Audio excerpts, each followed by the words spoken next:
Hello everybody, today I'm going to introduce to you is how to create an inventory item inside ABSS MYOB. So we actually got inventory and service item that we call, actually it's all under item, but inventory which means I got captures the quantity balance. Service item meaning to say that, let's say for example, I provide as a service training section, like 1 section, 2 section, but I want to track this training section, how much I have sell, and also how many maybe courses I sell and who buying from me from the reports, so I can use this as a service item. So all is under item list, but today I will only focus on inventory item. We will explain about the service item later.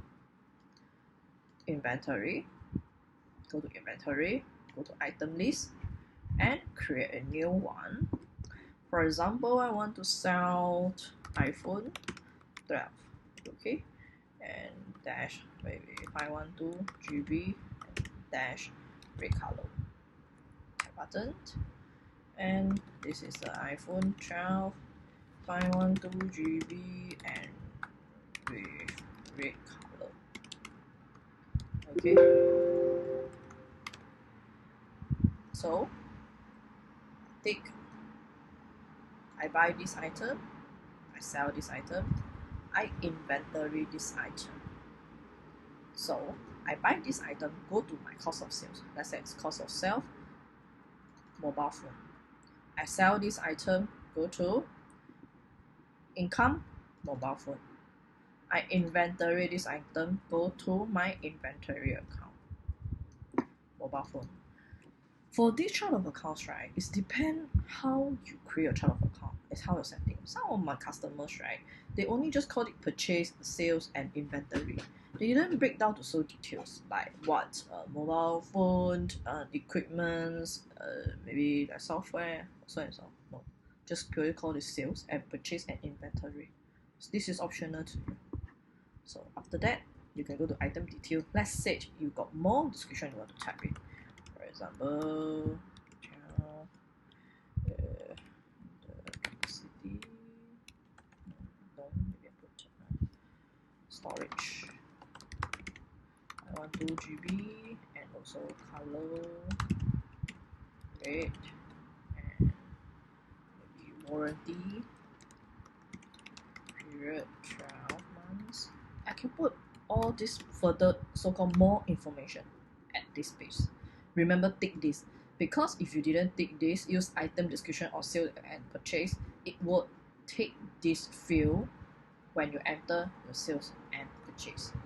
Okay, so and for this, right, custom list number 1, number 2, number 3, right, all these things is for sorting out report purpose. For example, I want to change this item, I want to change it from brand. Okay, brand. So I create one, is called Apple. Easy edit. So in the future, when I want to sort out the sales report by item only by this brand, I can sort it out. Okay, buying detail, we can put the standard cost, but it's more of a reference purpose. This is a unit of measure pieces, and for this I recommend you put the NT, because why? End of the day, right, somehow or others you will know that whether your this batch of stock or GST or not. Maybe you buy from different supplier, so normally for the tax codes, right, we will refer back to our supplier tax code. Same thing for this selling detail, I can put pieces, and let's say I got RRP price is 1299, I just key in, and tax code I will use NT also, just in case I got 2 export and import. And this price level I would say is more like those group discount. Like for example, if you're under my VIP, instead of 1299 you're getting 1199. So after you offset all this by level, all these things, right, you can go back to your customer and tag your customer under this level. So if you want to change these price levels, right, you can go to list, same thing, custom list, and field names under price level. You can always change this. Is maybe RRP, this one is maybe my Gold partner. So under my Gold partner, I will get this. Okay, this is spelling check, just ignore it. That's all for how to create a inventory item list. Thank you.